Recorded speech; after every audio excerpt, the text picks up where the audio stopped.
porque eu depois pude rever a aula que o professor tinha na... Sim. E para nós A ideia é essa. Nós não conseguimos apanhar tudo, a informação numa hora, não é? Pois. De modo que ouvir a aula outra vez é muito gratificante. Pois, eu até nem sei porque é que não se utilizam mais os meios de comunicação deste tipo, que eu mesmo em algumas coisas que promovo ou que estou ligado, tento sempre, o mais possível, gravar, porque vejo que depois coloco isto no YouTube, tenho uma conta no YouTube, depois do YouTube passo para o Facebook, neste caso criei uma página com este mundo da cadeira no Facebook, as pessoas podem, se quiserem, aceder, e verifico, por exemplo, aquilo em inglês tem lá, por exemplo, 120 pessoas reached, portanto que aquilo atingiu 120 pessoas. Ora, é bom, não é? Estou sendo satisfeita por aquilo que diz, ter interessado 120 pessoas, ou pelo menos ter tido a curiosidade de lá e ver. Portanto, eu iria passar estas primeiras fases, embora, evidentemente, já há aqui pessoas que estão pela primeira vez, mas, de qualquer maneira, têm sempre o meu contacto, para não estar sempre a repetir a mesma coisa, que está aqui em baixo, não é? É victor.oliveirajorge, tudo pegado, @gmail.com. Não tem alguma dificuldade. Quanto ao Facebook, quem esteja já inscrito no Facebook, é só pôr História e Antropologia, a diversidade das culturas, o título da cadeira, creio que lhe aparece logo a respectiva página, não é? Portanto, depois há aqui um arrazoado que eu tinha escrito já há uns meses sobre a cadeira, que já na última aula falei dele, está gravado online, portanto, suponho que não vale a pena estar a abordar isso. Depois, eu de vez em quando tenho mesmo bocais. Esquematizei aqui alguns tópicos, porque é assim, reparem, a antropologia, não é? Aqui eu considero a antropologia sofre de um problema que é um problema que sofrem muitas outras ciências, é que está dividido ao meio entre o aspecto cultural ou social, neste caso, fala-se de antropologia cultural mais nos países, por exemplo, nos Estados Unidos, e de antropologia social, por exemplo, em Inglaterra, no Reino Unido. Mas sofre desta divisão entre antropologia cultural ou social e antropologia física, que é muito ligada à biologia, muito ligada ao estudo da engenharia da genética, muito ligada também ao estudo da paleontologia humana, portanto, de esqueletos de indivíduos que nos precederam e que pertencem já ao nosso género, ou à nossa espécie, ou mesmo até à nossa subespécie. Portanto, a antropologia tem essa divisão. Como tem, por exemplo, a geografia, reparem, a geografia física, a geografia humana e muitas outras áreas, porque esta polaridade, ou esta dicotomia, ou este corte entre o físico e o mental, ou entre o homem e a natureza, ou entre a cultura e a natureza, é típica da nossa forma de pensar e de ver as coisas, que a própria antropologia hoje estuda, de um ponto de vista antropológico, essa divisão antropológica, ou essa divisão teórica e epistemológica e até ontológica, poderia-se dizer, entre o natural e o cultural. Não é? Porque é que nós devemos fazer esta diferença que outras culturas, outras civilizações não fazem de todo esta diferença, não é? Por exemplo, e outras, muitas, não é? Corpo-alma, entre a técnica ou as ciências exatas e as ciências ditas do espírito, não é? Ou humanas, ou sociais, ou entre, por exemplo, os franceses têm aquelas duas expressões, o esprit de finesse, não é? E o esprit de géométrie, portanto, o espírito de geometria e o espírito de finesse, como é que se vai dizer? De delicadeza, não é? Matérias sensíveis, que são as ciências sociais, e o espírito de geometria, que é um espírito mais axiomático, não é? Partindo de axiomas, depois mais matematizante, potencialmente matematizante, que é o espírito das ciências duras, entre aspas, ou das ciências ditas exatas. Portanto, esta partilha, esta divisão entre dois polos é muito característica da nossa própria cultura. E hoje a antropologia vira-se muito para nós mesmos. É uma antropologia de nós próprios. Porque chegámos à conclusão estranha, depois de estudarmos tantos povos exóticos, longínquos, no espaço, e até longínquos no tempo, no campo da pré-história e da história antiga, chegámos à conclusão que nós próprios somos também exóticos para eles, não é? Quer dizer, ao olhar do outro, somos estranhos, não é? E acabamos por perceber também aos nossos próprios olhos que somos um pouco estranhos. Basta pensar numa coisa importante que aconteceu no início do século XX, que foi a psicanálise, com Freud, em que Freud nos mostrou como o ser humano é um ser partido em múltiplos, tanto que ele criou aqueles heterónimos, não é? Fernando Pessoa criou aqueles heterónimos, ele era Fernando Pessoa, já estava a pensar no Fernando Pessoa, criou aqueles heterónimos, quer dizer, o Fernando Pessoa não era Fernando Pessoa. Enquanto poeta, eram muitos poetas. E nós somos muitos. E há até uma frase muito interessante de um poeta francês, o Rimbaud, que diz, em francês, seria escrito à francesa, como deve ser, seria Je suis un autre. Eu sou um outro, não é? Eu sou um outro. Quer dizer, eu próprio não me conheço. Mas é que ele ainda é mais subtil. E diz, je é un autre. Ou seja, como se fosse alguém a falar por mim. Eu é, quer dizer, o verbo não está o sujeito, um outro. Ou seja, onde eu estou ou de onde eu falo, não sei o que é. E isto é interessante. Parece esquisito, mas se pensarmos bem, é interessante. De maneira que a antropologia tem isto, a história tem uma outra genealogia, não é? Embora sejam duas disciplinas um pouco irmãs, não é? Ambas nasceram da nossa cultura grega. Tem outra genealogia e eu tenho pensado como é que eu vou articular isto tudo. E pensei, bom, talvez seja melhor dar uma ideia, primeiro, do ponto de vista da antropologia, embora de vez em quando possa referir-me à história, como é óbvio, e depois referir-me à história, como é que ela também evoluiu como disciplina, refiro-me à disciplina histórica, e os seus principais cultores, principalmente no século XX, e, enfim, do que é que se está agora a tentar fazer em história, segundo eu julgo, porque é difícil uma só pessoa abarcar uma matéria tão vasta. Genericamente, o século XIX é o século do evolucionismo. E evolucionismo está muito, muito influenciado por Charles Darwin, não é?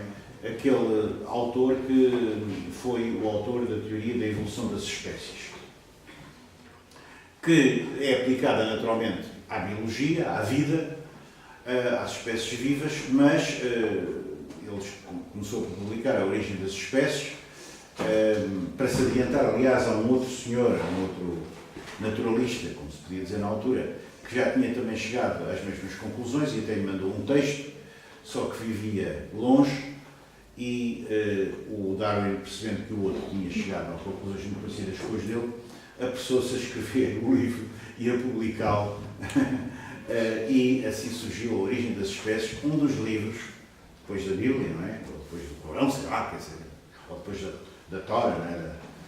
Da Torá, não é? Do livro sagrado do judaico, talvez dos livros mais lidos no mundo, não é? A Origem das Espécies. E depois publicou um outro em que ele já integrava o ser humano, não é? Em que dizia, o homem é também um produto da evolução das espécies, um ser natural como outro qualquer, no que teve, naturalmente, grandes problemas, enfim, de início.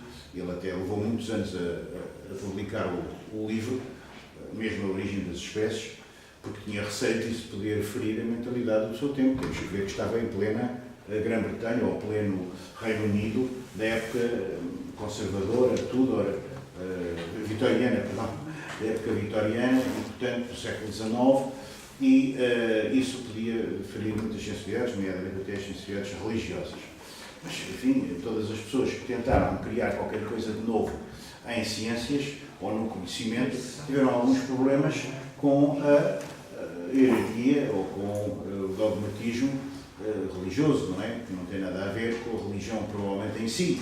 Nós sabemos que, enfim, uma coisa é a crença religiosa, cada um tem o que quer, evidentemente, e outra coisa é, às vezes, um certo dogmatismo que se cria, quer dizer, é todo um conjunto de concílios que se foram fazendo desde o início do cristianismo que definiram o que era verdadeiramente até o dia de nascimento de Cristo, que é tão hipotético como outro qualquer, mas assentou-se que era o 25 de dezembro, pronto, mas realmente é uma pura convenção, como a gente sabe. Mas, entre muitas coisas, não é? Quer dizer, o Galileu já teve problemas muito grandes quando descobriu, na sequência do Copérnico, que a Terra girava em volta do Sol e não ao contrário, não é? Quer dizer que nós não estávamos no centro do universo, já teve problemas muito grandes, teve mesmo para ser muito incomodado, foi bastante incomodado e teve que jurar, digamos, negar as suas próprias ideias. Mas há até aquela célebre frase, não é? Italiana, equor si muove, não é? E, contudo, ela move-se, não é? Quer dizer, a Terra move-se e não está parada no centro do universo, mas teve grandes problemas com isso e enfim, é uma coisa que perturbou muito, por exemplo, Descartes, aquele filósofo francês, que quando soube que o seu contemporâneo, Galileu, tinha tido que negar aquilo que ele considerava ser a verdade, não é? Que para uma pessoa honesta negar a verdade é um bocadinho complicado, mas para salvar a vida. Portanto, houve muitas pessoas que tiveram problemas, por exemplo, o padre Teilhard de Chardin, não é?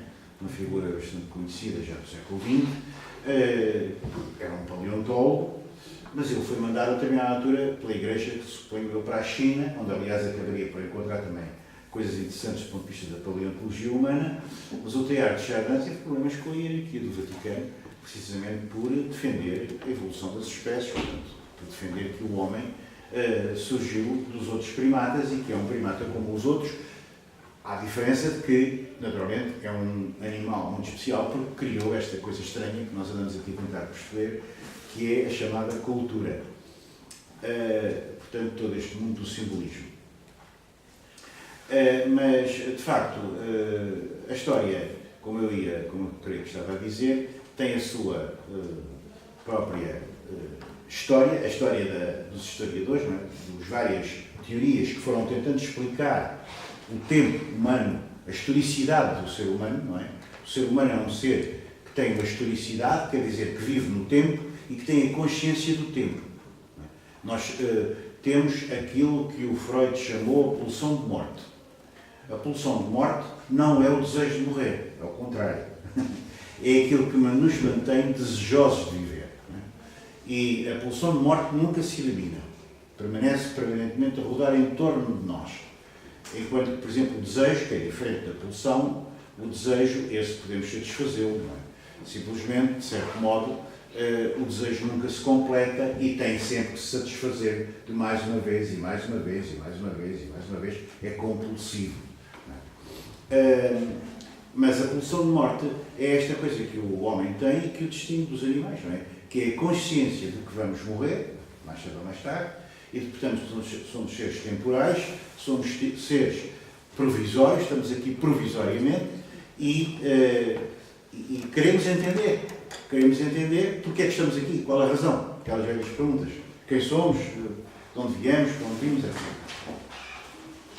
E esses problemas muitas vezes não se põem na juventude, que é toda ela cheia de energia e de vigor e de sonhos e de utopias e de muitas coisas que têm a ver com uma espécie de energia biológica, quer dizer, nós queremos fazer uma quantidade de coisas incríveis e somos dominados pelos desejos mais incríveis e fortes.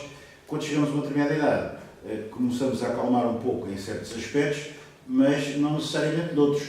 E eu não creio que a nossa idade, podemos falar da nossa idade, seja menos interessante do que a idade de uma pessoa com 20 ou 15 ou 30 ou 40 anos. Porque é uma idade onde uma pessoa olha para trás, tem uma história e retrospectivamente consegue entender coisas que não entendeu na altura em que elas se passaram. E esse é todo o problema da história, não é? A história é um pensamento retrospectivo. Encontra a sua razão de ser sempre a posteriori, não é? Como se fosse obrigatório ter acontecido aquilo que na altura, quando aconteceu, foi contingente. Isto é muito interessante do ponto de vista do pensamento do que são as causas das coisas. Não é? Depois de acontecer, nós dizíamos, era inevitável. Mas antes de acontecer, não era tão inevitável assim. Havia sempre outras possibilidades. De maneira que, quando se deu a Revolução Francesa, ainda hoje existe à porta de um organismo que eu gosto muito, que é o Colégio de França, em Paris, existe à porta do Colégio de França, que é uma espécie de universidade de frequência livre, precisamente, uma estátua do Condorcet. E o Condorcet é um indivíduo que é típico deste pensamento evolucionista, não é? Ele tem uma obra que até nós éramos obrigados a ler no curso de História, ainda bem, na cadeira de Teoria da História, logo no primeiro ano, que era o quadro dos progressos do espírito humano. Ou seja, o evolucionismo baseia-se na ideia de que os seres humanos, não é, passam por uma série de estádios, desde o estádio, digamos, selvagem ao estádio civilizado, passam por uma série de estádios que explicam, de certo modo, também a história à maneira da antropologia, não é? E esses estádios conduzem, para muitos inevitavelmente, não é? Para os evolucionistas mesmo mais radicais, do século XIX, que desenvolveram estas teorias iluministas do Condorcet e de outros, ligados à Revolução Francesa, etc., conduziriam inevitavelmente à civilização moderna europeia, que era o símbolo do progresso. Essas concepções ficaram muito abaladas no século XX, primeiro com a Primeira Guerra Mundial, não é? Depois com a Segunda, então foi um golpe de misericórdia, e atualmente, enfim, quem fala de progresso, com certeza fala com certa distância, porque nós sabemos que há coisas em que estamos a progredir, por exemplo, a medicina está permanentemente a encontrar soluções interessantes para os problemas que nos afligem, mas outras coisas, enfim, não são assim tanto progresso como isso, como, por exemplo, sabemos que as grandes descobertas científicas são financiadas com fins militares, não é? E, portanto, essencialmente para fins bélicos, e não é assim uma coisa muito tranquilizante, o mundo em que vivemos hoje. Portanto, essa ideia de que a humanidade evoluía desde um estádio inicial muito próximo da dita natureza e que depois se ia afastando progressivamente e criando qualquer coisa de cada vez mais artificial, que era a cultura, essa ideia, enfim, está hoje um bocadinho relativizada, para não dizer mesmo muito, mas o evolucionismo é a ideia que predomina no evolucionismo, no século XIX, é a ideia que predomina. Depois, há muitas outras escolas de que eu não vou hoje falar, como é óbvio, mas só para terem uma ideia, não é, da variedade de pensamento e da história complexa que tem cada uma destas ciências humanas e sociais, embora tenham nascido no século XIX, não é? Portanto, estamos no princípio do século XXI, não foi assim há tanto tempo, que é, efetivamente, uma escola que reage contra esta ideia geral do evolucionismo, que é o evolucionismo é demasiado teórico, é demasiado abrangente, é demasiado uniformizante, todas as sociedades iriam passar pelos mesmos estádios evolutivos. Ora, isso não se verifica. As sociedades ditas primitivas ou ditas menos desenvolvidas, ou do terceiro mundo, enfim, seriam sociedades que, de certo modo, representariam estados fósseis da humanidade, isto é, a gente estudando uma sociedade primitiva, teria uma ideia de como teríamos sido nós há milhares e milhares, ou dezenas de milhares de anos. Esta ideia o difusionismo critica profundamente, isso é uma ideia demasiado genérica. Cada sociedade, cada cultura tem uma especificidade própria, tem uma bitola de valores própria, e nós não podemos julgar uma cultura pela bitola dos valores de outra. Nomeadamente nós, ocidentais, por nos termos expandido, por termos desenvolvido uma tecnologia, por exemplo, de embarcações, os portugueses nisso foram hábeis, não é? Adaptaram a tecnologia de navegar própria do Mediterrâneo, portanto, fundamentalmente italiana, adaptaram-na a um mar ignoto, que era o Atlântico, não é? Povoado de monstros e de coisas que a gente não conhecia, correntes e ventos totalmente estranhos para nós, mas, enfim, é um pequeno país, não é? Um pequeno território, não tínhamos mais maneira de nos expandir, tentámos expandir-nos para o Mediterrâneo, não conseguimos, tentámos expandir-nos para o interior de Castela, também fomos derrotados, tentámos expandir-nos para o norte da Europa, para até aquela feitoria que é em Bruges, ou que havia em Bruges, etc. Portanto, aí também já estava muito congestionado, a concorrência já estava muito congestionada esse campo, e depois acabamos por expandir para o mar, criando até esta expansão para Marrocos, com estas praças de Marrocos, que eram praças de abastecimento e de apoio logístico à navegação portuguesa.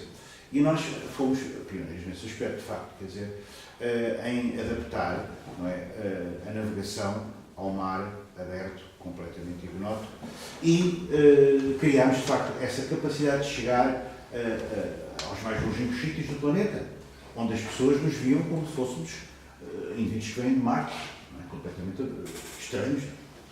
Uma das obras mais notáveis da antropologia, ou da pré-antropologia, é a carta do Pedro Vaz de Caminha, do achamento do Brasil, que é uma coisa extraordinária, a maneira como ele descreve e manda ao rei o relatório dos indígenas que ele via na praia, nus, não é? Na sua inocência, como se fosse Adão e Eva no paraíso antes da queda, antes do chamado pecado original. Uma coisa fantástica, esse documento, dos documentos mais belos, dos encontros de culturas que há toda a história da humanidade.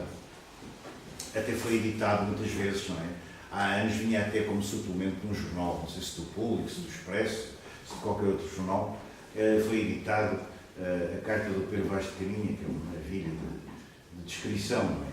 De espanto, não é? De absoluto espanto daqueles indivíduos que realmente viam aquelas pessoas na praia, e do outro lado o espanto também era igual, porque viam aparecer aqueles barcos no mar, nunca tinham visto coisa assim, e era essa estranheza. E a tecnologia anda à volta disto, anda à volta desta estranheza, não é? Desta estranheza de encontros de culturas tão diversas que a humanidade conhece. Os difusionistas precisamente diziam isto, não é? Quer dizer, nós não podemos compreender outras culturas nunca de uma maneira absoluta. Quer dizer, há uma espécie de fechamento em que cada cultura se encontra que a torna praticamente impossível de ser percebida por uma cultura diferente. Uma vez eu sentei-me num jantar de um congresso com o professor Lamanche, que lá estava, que foi a minha sorte. Ele falava inglês, era um senhor americano, e os outros, provavelmente por não se sentirem tão à vontade, puseram-me a mim ao lado dele. Foi a minha sorte, porque o senhor disse-me coisas extraordinárias. Era uma pessoa com muita experiência, era um antropólogo americano que tinha estudado uma sociedade durante 30 anos, quando ele me disse, de indivíduos que se dedicavam à caça e à pesca do norte dos Estados Unidos e também do sul do Canadá, aquela fronteira ali, e disse-me assim: olha, meu amigo, eu há 30 anos explico com aquelas pessoas, eu já entendo perfeitamente a língua deles, eles até já me deram um nome, já me integraram na cultura deles, dando-me um nome, que é uma coisa importantíssima, a questão do nome. Apesar de eu os compreender ou julgar que compreender, muitas vezes compreendo, muitas vezes digo para mim próprio, não cheguei sequer a tocar a epiderme da cultura deles. Ou seja, é sempre muito difícil. E o mais difícil, por exemplo, pelo menos da minha experiência, não sou antropólogo, mas lidei com muita gente de variedíssimas formações, até porque o arqueólogo tem que falar com toda a gente, e todos nós temos essa experiência de vida. Das coisas mais difíceis é entrar no humor.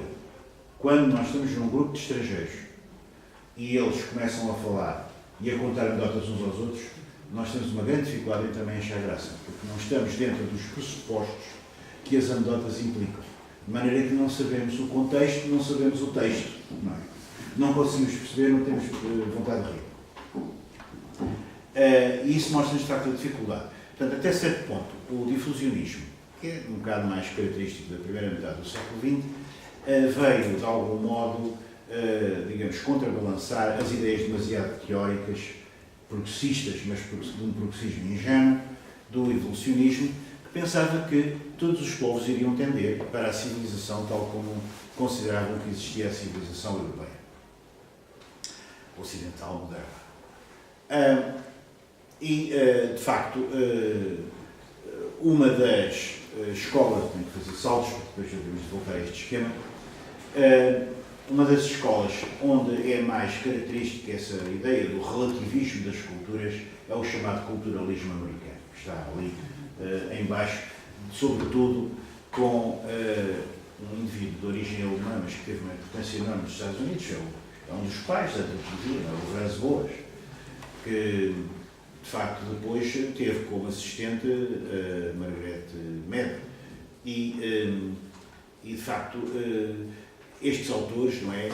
O Franz Boas, a Ruth Benedict, a Margaret Mead, estes três, insistiram muito sobre isso, não é? Cada cultura, ou seja, cada conjunto de comportamentos, de hábitos, de crenças, de normas, de modos de vida, de costumes, de língua, etc., é único e não pode ser facilmente traduzido noutro. E, portanto, nós, antropólogos ou nós, estudiosos dessa cultura, temos que ter um grande cuidado e um grande respeito por essa quase que impenetrabilidade que essa outra cultura tem para nós. Isto tem sido explorado por muitas vias. Por exemplo, há autores que dizem assim, bom, uma das nossas soluções é filmarmos os outros. Uma das grandes instrumentos úteis à antropologia, aliás, é contemporânea do nascimento da antropologia, é a fotografia. Fotografia, mas também o cinema, que enfim, a fotografia aparece no início do século XIX, o cinema aparece mais próximos do século XIX, mas, dir-se-ia, bem, o cinema é um grande auxiliar da antropologia, não é? Porque vai nos permitir, com verdade, refletir o outro e sem qualquer tipo de interpretação. Coisa muito ingênua, não é? Porque o cinema, naturalmente, é um meio de fixar o outro sempre de uma forma, de um ângulo de vista, mas não seja a máquina de filmar, ou está num tripé, mas o tripé está ali por mim, não é? Ou está nas mãos de uma pessoa que filma, e a pessoa que filma vai focando naquilo que pretende. E aquilo que pretende pode-se lhe tornar completamente opaco se não tiver um texto, umas legendas, uma explicação a acompanhar. Mas houve muitos autores, por exemplo, havia um autor interessante francês, o Jean Roucher, que é todo um conjunto de autores que tentam fazer cinema o mais verdadeiro possível, quer dizer, o mais documental possível, que se dedicam ao documentário etnográfico e, portanto, antropológico, que é o Jean Roucher, por exemplo, entre muitos outros, não é? O Jean Roucher. O que é que ele fazia? Por exemplo, um dos filmes que ele fez foi sobre pescadores da Bretanha. Ele punha-se numa casa de pescadores, entrava em contacto com eles, familiarizava-se com eles, que aliás esse é o método do etnólogo. O etnólogo é a primeira fase, se quisermos, entre aspas, do trabalho do antropólogo, uma fase mais descritiva, se quisermos, enfim, usar umas distinções um pouco discutíveis, e ele colocava-se lá nessa casa desses pescadores, dessas pessoas, com aquele aparato da máquina de filmar, uma máquina, na altura as máquinas de filmar eram enormes, com o seu tripé e tal, e estava ali uns bons dias com a máquina, e conversando com eles, comendo com eles, entrando em contato com as pessoas. E as pessoas acolhiam-no bem. A Bretanha, em França, sempre foi uma região um pouco considerada estranha, porque os franceses são muito... o azar no francês é muito centrado em Paris, muito centralista, um pouco imperial. Não é? E então os bretões eram considerados assim, umas pessoas assim, pouco exóticas. Não é? Como é que vamos fazer a antropologia dos bretões? E realmente ele falava com as pessoas acostumavam-se a ele, e a determinada altura a familiaridade já era tão grande que ele, ou um dos seus assistentes, ligava a máquina de filmar. Claro que depois, antes de acabar o filme, ou quando acabava o filme, mostrava o filme às pessoas para ver, olha, estão a ver, agora vocês dão licença que com isto façam um filme, ou com isto publicita este filme. Mas é interessante porque só quando as pessoas já não olhavam para a máquina de filmar, já a consideravam como se fosse um móvel da casa, é que se colocavam mais à vontade para, de algum modo, serem um pouco mais aquilo que de facto são. Mas aquilo que de facto são é muito complicado. A gente sabe muito bem, não é? Quando vai a uma manifestação qualquer e vai um repórter e aparece a televisão, se as pessoas já estão, às vezes, se estão numa manifestação, estão a manifestar-se de qualquer objetivo. Se estão, digamos assim, super excitadas, quando aparece a televisão, então atingem o auge, não é? Então nós vemos aquelas reportagens de televisão com pessoas mesmo, às vezes, aos gritos furiosos, e até às vezes chega ao ponto da agressão física, não é? Portanto, se acham que aquele jornal, por exemplo, ou aquela televisão trata mal o problema que eles estão ali a querer defender, etc. Quer dizer, qualquer órgão de comunicação social, não é? Qualquer forma de mediatização, não é? mídia, não é? De ser médio, de estar no meio, de mediatizar a realidade de forma à realidade. Isso nós hoje sabemos. Mesmo em ciências exatas, não é? A teoria da incerteza de Heisenberg, eu não quero entrar em coisas que não sei, mas parece que quando vamos tentar encontrar uma partícula, bem, se são mini-partículas ou micropartículas, já não sabemos se estamos a tratar com matéria ou se estamos a tratar com movimento. Salvo erro, é isto que nos diz genericamente o Heisenberg, princípio da incerteza, não é? Que é ligado à questão toda do quântico, da física, da mecânica quântica, da qual eu não sei nada. Por isso, pedi até agora a um amigo meu do Porto, que é especializado nessas coisas, se pode lá fazer uma conferência a explicar-nos isso. Porque eu estou um pouco ligado ao Porto, onde trabalhei, onde fui professor. Embora seja aqui de Lisboa. Mas isto para dizer, portanto, que o culturalismo americano é uma continuação dessa ideia da especificidade das culturas, que esteve muito ligado ao difusionismo. O difusionismo não pensava, como o evolucionismo, que as culturas que evoluíam naturalmente. E porquê é que certas culturas tinham ficado num estádio primitivo, não é? Não conheciam, por exemplo, a agricultura, ou não conheciam a tecnologia evoluir e tal. Bem, porque o meio, provavelmente, ou porque certas populações eram mais inventivas do que outras, quer dizer, explicava assim. Mas, potencialmente, o evolucionismo tinha a ideia de que todos os seres humanos têm a mesma capacidade, que é uma questão de lhes darmos incentivos. Ora, daí a justificação teórica para o colonialismo. Uma vez que estas pessoas estão num estado que nos parece, do nosso ponto de vista, é mais atrasado, vamos colonizar no sentido de lhes transmitir qualquer coisa que os permita chegar à nossa própria realidade. A gente sabe muito bem que não foi bem assim. Enfim, o colonialismo está cheio de coisas dolorosas, mas enfim, não vale muito talvez a pena estar a desenvolver agora isso. Agora, o que eu queria dizer é que o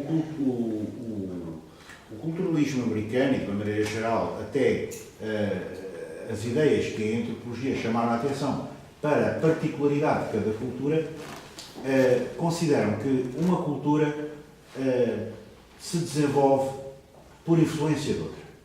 Isto é, ao contrário do evolucionismo, que pensava que o ser humano é inventivo por natureza, só que, em alguns casos, a chamada natureza ou qualquer outra característica não lhe permitiu desenvolver todas as suas potencialidades, o difusionismo, por exemplo, que também está um pouco ligado ao culturalismo, num certo sentido, pensava o seguinte: as grandes inovações fizeram só uma vez, num só lugar. As grandes invenções. E depois transmitiram-se, não é?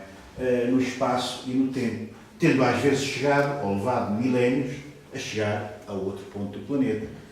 Havia um indivíduo que era o cúmulo do difusionismo, que era um inglês, Elliot Smith, só agora esse é o seu nome, que, vendo as pirâmides egípcias, mas não só as pirâmides, toda a cultura do Antigo Egito faraónico, considerava que era ali que tinha surgido a grande inovação. Quer dizer, os egípcios tinham criado todas as grandes inovações para construir aquelas pirâmides. Não é só uma questão de arquitetura, nem nada disso. É aquele culto do faraó e toda a geometria, a matemática, enfim, a parte elementar, naturalmente, empírica, mas de qualquer maneira, toda aquela ciência que tinha permitido erguer as pirâmides, aquilo só podia ter sido inventado por um povo espantoso, também em circunstâncias físicas muito particulares, não é? Tendo que lutar contra um deserto e num oásis bastante longo, que é o oásis do Nilo, que tem 1000 km de extensão, e numa faixa pequena da agricultura, portanto, tinha tido que ter uma inventabilidade especial, e era ali que tinham sido inventadas as pirâmides. De maneira que ia relacionar as pirâmides egípcias, por exemplo, com as pirâmides da América Central. Coisa absurda, porque as pirâmides egípcias são túmulos, ainda por cima estão no interior de uma cidade dos mortos, não é? Que é toda a margem poente, não é? Margem, portanto, esquerda do Nilo. Aquilo era uma coisa totalmente específica da religião egípcia antiga, e que nada tem a ver com a religião, por exemplo, dos aztecas ou das pirâmides maias, não é? Da América Central, que não eram pirâmides funerárias. Podem lá conter alguns esqueletos, mas não eram fundamentalmente templos, não é? Cujo topo tinha um pequeno santuário, às vezes até se faziam sacrifícios humanos, etc, etc. Portanto, isto é uma ideia do hiperdifusionismo absurda de resolver tudo de uma maneira muito simples. Nesse sentido, as ciências sociais e humanas, não é só a antropologia, não é só a história, têm vindo cada vez a abandonar a sua simplicidade, isso é normal, não é? E cada vez a complexificar mais estas questões. Mas a antropologia passou por muitas outras fases, não é? Eu só refiro assim a voo do azul, como se costuma dizer, em voo do pássaro, não é? Muito genericamente, e depois poderei desenvolver isto com mais pormenor. Por exemplo, uma fase muito interessante da antropologia é o estruturalismo. Há muitas pessoas que perguntam, mas o que é o estruturalismo? O estruturalismo está representado por uma figura que é a figura do Claude Lévi-Strauss, que está ali no slide. Aqui, Claude Lévi-Strauss. Um senhor que nasceu em 1908 e só morreu em 2009. E ainda bem, porque, de facto, é uma figura que atravessa todo o século XX, não é? E era uma pessoa notabilíssima. Eu estou para receber, mandei vir, e é o atraso agora por causa do terrorismo em França, os correios estão atrasados. Mas estou para receber um grosso volume sobre a biografia dele, em pormenor. Uma obra que teve até um prémio, portanto deve ser muito interessante. Estou muito curioso. Eu já li muita coisa do Lévi-Strauss e sobre o Lévi-Strauss, alguma coisa. Há uma figura extraordinária, porquê? Porque ele trabalhou no Brasil, quer dizer, na Amazónia, e trabalhou na Amazónia com os índios amazónicos numa época em que ninguém ia para essas zonas tropicais, em que nem sequer havia doutoramento em antropologia, nem etnologia, nem nada disso. Ele escreveu os tristes Trópicos, exatamente. Exato. Obra lindíssima, Sim. obra fabulosa, considerado uma obra tanto ou mais do nível literário que até do nível científico, porque é uma espécie de recordações da sua experiência amazónica, da sua experiência de campo, onde ele se encontra com o totalmente diferente, com o totalmente outro. E o Lévi-Strauss interessou-se muito por muitas coisas, mas principalmente pelas questões que a antropologia inicial não se interessava tanto, ou certa antropologia inicial não se interessava tanto, que era a questão dos mitos. Por exemplo, começou pelo parentesco, isso a antropologia sempre se interessou muito pelo parentesco, pelas relações de parentesco, mas interessou-se também muito pelos mitos. E o Lévi-Strauss descobriu uma coisa interessante, que é, por trás da variedade das histórias, por exemplo, no nosso caso, podemos falar das histórias que nos contavam desde miúdos para dormir, ou das cantilenas que as nossas mães nos contavam, ou das músicas, ou dos contos, ou das fábulas. Por trás dessas fantasias, dessas histórias infantis, ou supostamente infantis, porque toda a história verdadeiramente infantil não é infantil, toda a história interessante infantil, não é? É tanto para crianças como para adultos, porque contém sempre qualquer coisa interessante, eram variantes umas das outras. De maneira que ele colecionou centenas e centenas e centenas de mitos de povos amazónicos, depois até se estendeu a toda a América, um americanista, um especialista, de todos os mitos americanos, os verdadeiros americanos, ou seja, daqueles que lá estavam quando chegou lá o Colombo, não é?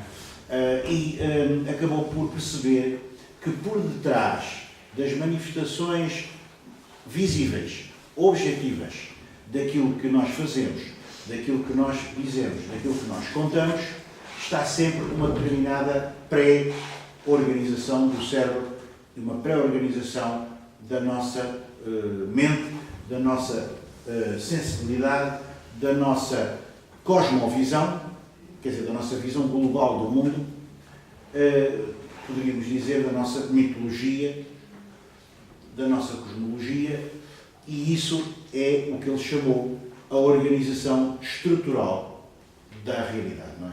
Quer dizer, por trás das manifestações de superfície, existe, por trás da ponta do iceberg que se vê, existe uma estrutura de fundo.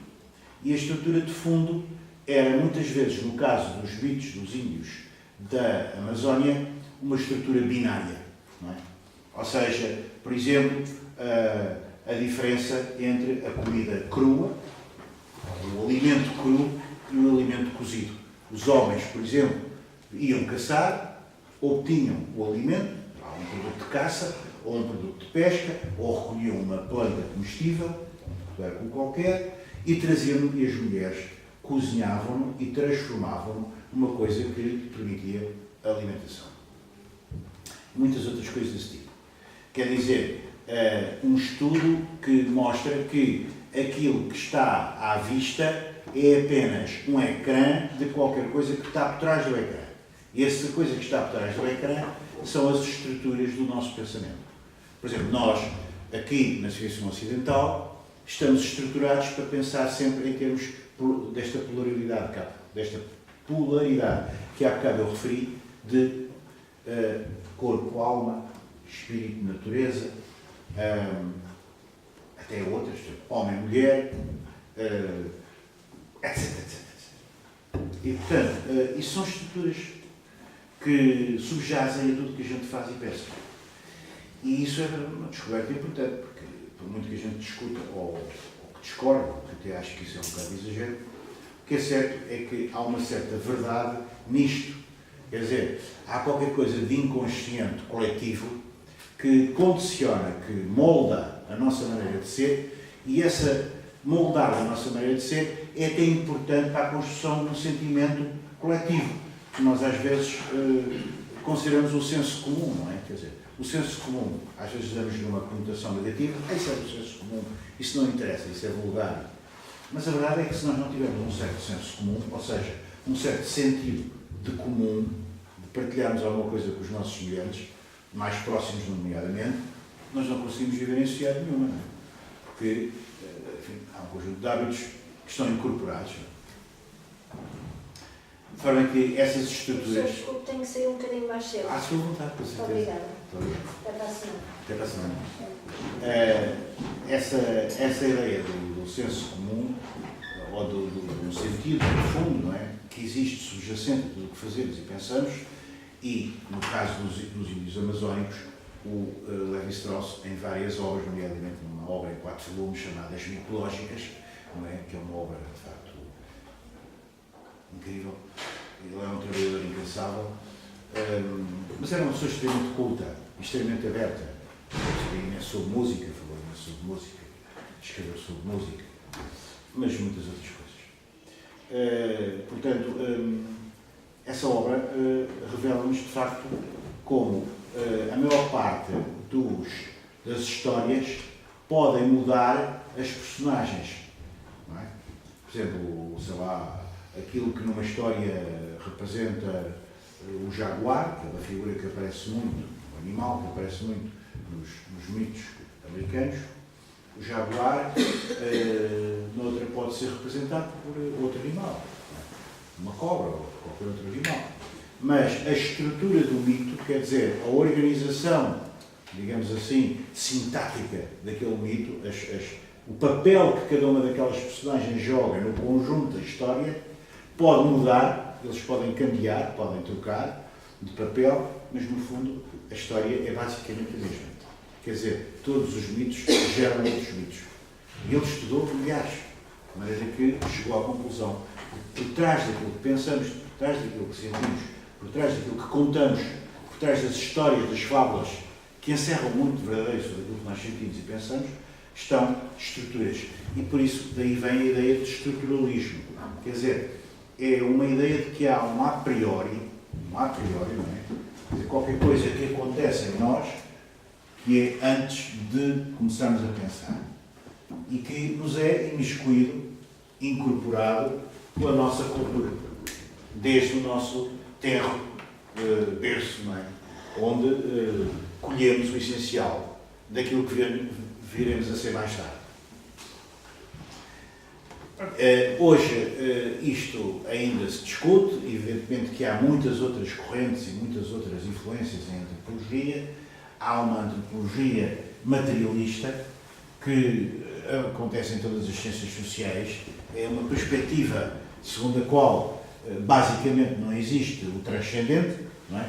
Tudo aquilo que é colocado na esfera da transcendência é essencialmente uma coisa humana e muito contingente.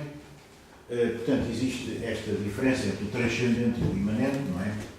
O transcendente é aquilo que é da ordem de Deus, ou transcendente, ou qualquer coisa que nos escapa ao nosso entendimento. O imanente é aquilo que sai, digamos assim, diretamente da nossa realidade vivida. Portanto, um opõe-se ao outro. Não é? São coisas que se opõem uma à outra. O materialismo não acredita no transcendente. Portanto, todas as realidades, mesmo as mais espirituais do ser humano, as manifestações mais espirituais, são produto de um determinado conjunto de crenças essas que surgem num contexto concreto de relações sociais, económicas, materiais de vida que levam a que nós pensemos e sintamos de determinada maneira. E até, inclusivamente, há uma influência muito grande, desde o início, da antropologia no marxismo, porque o colaborador de Karl Marx, o Friedrich Engels, que era até, salvo eu, a pessoa que financiava o Marx, porque o Marx não tinha assim dinheiro, salvo eu, tentou, depois da morte de Marx, inclusive, desenvolver muito uma visão marxista, ou marxiana, das sociedades ditas primitivas, porque o Marx é fundamentalmente um indivíduo que estudou o capital, portanto, os certos capitalistas, quer dizer, a modernidade, não é? As sociedades ocidentais, a partir do século, portanto, principalmente a partir do século XIX, mas tem as suas raízes, como a gente sabe, mais anteriormente. A partir do século XVI, começam a surgir indícios de uma nova forma de organizar a vida que vem desenvolver a realidade que a gente hoje conhece. O Marx tentou perceber o que era o capitalismo do século XIX, que era diferente do de hoje, e isso também se refletiu em antropologia, para depois houve uma série de autores que tentaram aplicar isso ao conhecimento de sociedades diferentes da nossa. Bom, e hoje há uma pluralidade de autores incrível. O último dos autores que nos está ainda aí, que eu gosto muito, é este, que até, enfim, iria dizer que é meu amigo, embora efetivamente não seja íntimo, mas já cá esteve no Porto, nasceu no mesmo ano que eu, em 1943, e realmente é uma pessoa muitíssimo interessante, como aliás a Marlene Strahan, que ainda é mais velha que ele, mas ainda está viva. O Eduardo Saída é muito interessante, já faleceu, é um indivíduo que escreveu um livro sobre o orientalismo. Perdão, eu estava a passar o... Eu gostava de ficar com essa relação, se quiser. Com Estava aqui a certeza. passar por tudo, com o meu caderno. Com certeza. Uma das discussões também é só porque não cheguei ao fim. Uma das discussões que eu utilizo quando vou ouvir conferências, já qual é? Diga? Não tem os blocos depois. Isto não está lá, mas eu posso pôr, porque basta uma pessoa transportar um slide para JPEG e meter. Mas, sabe, uma das soluções que eu tenho é trazer sempre uma máquina pequenina, portátil, fotográfica e fotografo os quadros de pessoas. Boa ideia. Então, boa ideia. Ainda gostar de tirar apontamentos para a pessoa não consegue acompanhar Sim, a coisa. É uma sugestão. Se estiver no YouTube, só pode aí, não é? Sim, claro, isto está a filmar, eu não sei, eu espero que esteja a filmar bem, eu não sei bem se eu dirigir a máquina como deve ser, mas não posso ir lá ver, quando chegar lá já não estou aqui. Não tenho que ajuda, no primeiro dia ninguém eu estou a ajudar-me. Mas a outra, na anterior, não dava cá a sua esposa e também ficou muito bem. Pois, vamos lá ver, agora se eu acertei na direção da coisa. Mas, isto era só para dar uma ideia, não se preocupe porque, enfim, se quiser eu até depois posso fazer uma coisa que é assim, passo todo o PowerPoint para PDF, não é? E envio por mail, que é uma solução. Eu não sei muito grande coisa nestas tecnologias, não sei se já tinha apontado, ou se... É preciso saber. Eu estava a ouvir, mas tudo bem. Mas até em qualquer momento eu posso voltar a isto. Eu tinha aqui colocado estes autores, Charles Darwin, Lewis Morgan, Edward Tyler, James Fraser, e ao menos, a ver, já está quase a acabar o tempo, isto é uma coisa, eu queria dizer qualquer coisa sobre o Darwin, porque o Darwin, não sendo antropólogo, obviamente, não é? Foi desculpem, e alguns slides têm muito texto, coisa que não se deve fazer, mas isto até nem é meu, isto é transcrito praticamente da Wikipédia, apenas adaptei, porque a Wikipédia brasileira é diferente do português. E às vezes, ao passar da Wikipédia para aqui, de forma... Isto é só para eu me lembrar de alguns tópicos. Portanto, ele fez esta viagem, ele teve a sorte de, como naturalista jovem, ser incluído na viagem do famoso Beagle, não é? Um barco de exploração que fez este trajeto extraordinário. E o Darwin, aqui nestas ilhas Galápagos, que são umas ilhas que pertencem ao Equador e que ficam aqui no Pacífico, observou aqui uma série de coisas que lhe chamaram muitíssima atenção sobre a questão das espécies. Observou que as espécies que existem nessas ilhas, que são aliás umas ilhas que eu adoraria visitar, há uma amiga minha que já lá foi num cruzeiro, que é para pessoas ricas, encontram-se umas espécies diferentes daquelas que se encontram no continente sul-americano, em cuja proximidade estão estas ilhas. Porque realmente, por exemplo, estes pássaros que estão ali, que têm um nome que é um pouco estranho, é cormorão, aqueles pássaros, veja quando eu toco na mesa. É qualquer pontal. Já estou pensar que aqui imagina melhor não tocar na mesa. Estou aproximando daí. Bom,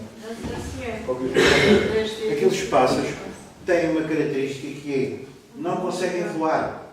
São da mesma espécie, em princípio, ou seriam uma espécie parecida com os que existem no continente, mas não conseguem voar. Quer dizer, as espécies...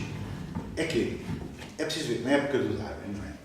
Todos os naturalistas mesmo pensavam que todas as espécies tinham sido criadas por Deus no começo do mundo, que eram fixas e eram assim para sempre. Exato. Não é? Portanto, aquilo foi uma revolução brutal, dizer, não, as espécies modificam-se. Claro que tinha havido Lamarck, que é um francês, que antes antecipou e que é caracterizado por ter a ideia do transformismo. Não é? Quer dizer, por exemplo, sei lá, as girafas, de tanto precisarem de comer folhas altas das árvores, tinham acabado por desenvolver um pescoço muito alto e tinham transmitido isso aos seus descendentes e tal. Mas, quer dizer, era uma forma ainda muito embrionária, muito tosca, de perceber este problema. O problema principal do Darwin é este, é que a reprodução sexuada cria diferença. Isto é, cada indivíduo, no fundo, pode ser muito parecido com o próximo, mas é uma coleção não é igual, genética, nada é altura, igual. não se for falar de género, de qualquer maneira. É uma coleção peculiar, não é, do ponto de vista biológico. E há indivíduos mais adaptados a determinados meios ambientes do que outros, de maneira que esses indivíduos mais bem adaptados tendem a chegar à idade da procriação, em que podem procriar, em que se podem reproduzir. E podendo reproduzir-se, com o tempo, a tendência é para, digamos, a vitória dos mais bem adaptados, não é? Claro que isto é muito complexo, porque, evidentemente, muitas vezes, aquele que está muito bem adaptado a uma determinada circunstância está pouco adaptado se o meio ambiente tiver uma mudança súbita. E, portanto, a adaptação transforma-se numa desadaptação. Não tem a maleabilidade, não. Está tão bem adaptado a um determinado meio ambiente que o meio ambiente modifica-se e ele já não consegue adaptar-se. É o caso, é o caso dos esquimós com os tuaregs, por exemplo. Os Esquimós com os tuaregs. Os esquimós é do norte da Europa, não é? Os tuaregs são povos do deserto, nómadas. Estão adaptados àqueles ambientes. Claro, cada um deles adaptava-se a um ambiente peculiar. Claro. Os esquimós, enfim, os povos de todo o norte da Eurásia, não é? Vivem num ambiente, de certo modo é curioso, é homólogo do ambiente do deserto, porque é um ambiente escasso. Escasso. E com muito poucas espécies. Essas culturas são diferentes. E culturas completamente opostas. Claro. Não sei como as pessoas se alimentam. Como? Como é que aquelas pessoas se alimentam? O ser humano tem uma capacidade extraordinária de adaptação. Não é? E nós temos provas já desde o Paleolítico Superior, quer dizer, desde há 40 mil anos ou mais, que nós temos provas da existência. Muitas vezes esses indícios estão debaixo de camadas de gelo, só aparecem. Estão agora a aparecer coisas interessantes por causa do gelo, não é? Que está a dar-se, ou seja, do aquecimento global. Mas nós temos provas da existência de indivíduos, de grupos de indivíduos há muitas dezenas de milhares de anos, ou várias dezenas de milhares de anos, em latitudes muito elevadas, quer dizer, muito próximas, enfim, do Círculo Polar Ártico. Quer dizer, a capacidade do ser humano de se adaptar é extraordinária. Por exemplo, entre povos do norte da Eurásia, como os chamados esquimós, é um nome genérico que nós damos a muita variedade de populações, como os Inuit no norte do Canadá, ou os Lapões no norte da Europa, que, por exemplo, vivem das renas, etc. Mas mesmo mais a norte, as populações têm muitas vezes, por exemplo, no caso do norte da América, do norte do continente americano, é muito característico, e já foi estudado pelos primeiros antropólogos, comportamento sazonal. Eles são, no verão, muito individualistas, entre aspas, isto é, as famílias instalam-se em tendas afastadas umas das outras, porque vivem fundamentalmente da caça de certos animais que se dispersam também, e portanto é melhor para eles fazerem assim, e o clima é mais benigno, permite-lhes estar numas habitações mais adaptáveis a esse clima benigno. No inverno, quando precisamente há outros animais que se podem caçar e, sobretudo, são mais escassos e é mais difícil, as famílias juntam-se todas, muitas vezes não é possível mesmo sair daquelas aglomerações, constroem umas habitações maiores em que se juntam, por exemplo, 18 ou 20 pessoas, não é? E é a época em que não fazem praticamente nada. Vivem apenas do alimento armazenado, não é? Que podem armazenar de diversas maneiras, podem secar os alimentos, não é? Desde épocas muito longínquas, e aí é que é uma descoberta capital, o ser humano foi capaz de armazenar. É um pouco o que corresponde à nossa arca frigorífica, o nosso bacalhau, por exemplo, o bacalhau que nós comemos em Portugal, não é? Que é diferente de outros costumes de outros povos da Europa, que comem o bacalhau, enfim, acabar de pescar. Exatamente fresco. E nós gostamos do bacalhau salgado, que é uma das formas de conservação. Mas há a secagem, há a fumagem, há a própria colocação dos restos que não se comem imediatamente, dos restos de alimentos no gelo, etc. Não é? Nós sabemos que há zonas de gelo onde se têm encontrado animais inteiros, é? Antiquíssimos e que já estão até desaparecidos. E que até já alguns cientistas têm provado esses animais, por exemplo, mamutes, já apareceram mamutes que estão tão bem conservados que num congresso foram dados vivos desses mamutes, por brincadeira que eu, mas de qualquer maneira para a experiência, e não houve ninguém que se queixasse de se sentir mal. Quer dizer que é possível sobreviver nos sítios mais incríveis. Aliás, no próprio deserto, não é? No próprio deserto, os bushimans do Kalahari, não é? No sudoeste da África, eles utilizam sistemas fantásticos para a obtenção de alimento e até de beber, não é? Por exemplo, há tubérculos que têm imenso líquido e eles desenterram-nos, sabem onde eles estão, desenterram-nos, não é? Ou então caçam, mas a caçada é normalmente um complemento de atividades que são até feitas mais pelas mulheres e que são sobretudo desenterradas esses tubérculos. Mas, por exemplo, as iguanas, que no continente são diferentes destas, porque nas Galápagos as iguanas conseguem agarrar-se às rochas, têm garras que não têm no continente. E quando vem aquele mar muito agitado, elas conseguem fixar-se às rochas e não ser levadas pelas ondas. Também acontece o mesmo, uma adaptação específica àquelas ilhas com as tartarugas. São as famosas tartarugas gigantes, que nós podemos até cavalgar nessas tartarugas, quando as tartarugas do continente são pequenas. Quer dizer que o Darwin observou que as espécies têm uma relação muito grande com o meio ambiente e que se adaptam aos meios ambientes, portanto, as espécies são qualquer coisa que evolui, que se transforma e que não é fixa como criam as teorias tradicionais. Não é?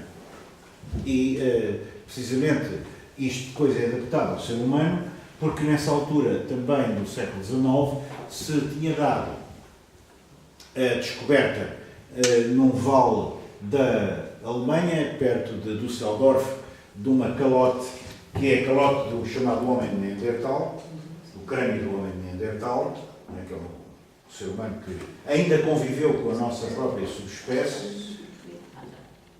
E, perdão? Não, era porque estava a abanar aqui. Era para dar um toquinho aí, podia ser. Já, deixa-me cá afastar. Também apareceu depois o chamado homem de Cro-Magnon. Portanto, o homem de Neandertal é um indivíduo que é mais primitivo, entre aspas, do que o de Cro-Magnon. O de Cro-Magnon, basicamente, tem uma característica física muito parecida com a nossa. Nós caracterizamos estas espécies como pertencentes ao género Homo, não é? Depois há a espécie Sapiens, mas o homem neandertal é o Homo sapiens neanderthalensis e o homem de Cro-Magnon é uma variante do Homo sapiens sapiens, que é exatamente também a subespécie que nós pertencemos, não é? Portanto, género, espécie, subespécie. A espécie é caracterizada por quê? Precisamente por poder reproduzir-se, não é? Os indivíduos da mesma espécie podem se reproduzir. Portanto, houve hibridações, muito provavelmente, entre homens de Neandertal e Homo sapiens sapiens, não é? Porque eles conviveram aqui na Europa, por exemplo, durante bastante tempo. Mas estes fósseis começam a aparecer no tempo em que também o Darwin começa a elucubrar sobre a evolução das espécies e sobre o facto do homem ser mais uma espécie, entre outras. E isso também influenciou na criação da teoria evolucionista da evolução das espécies. E por isso o Darwin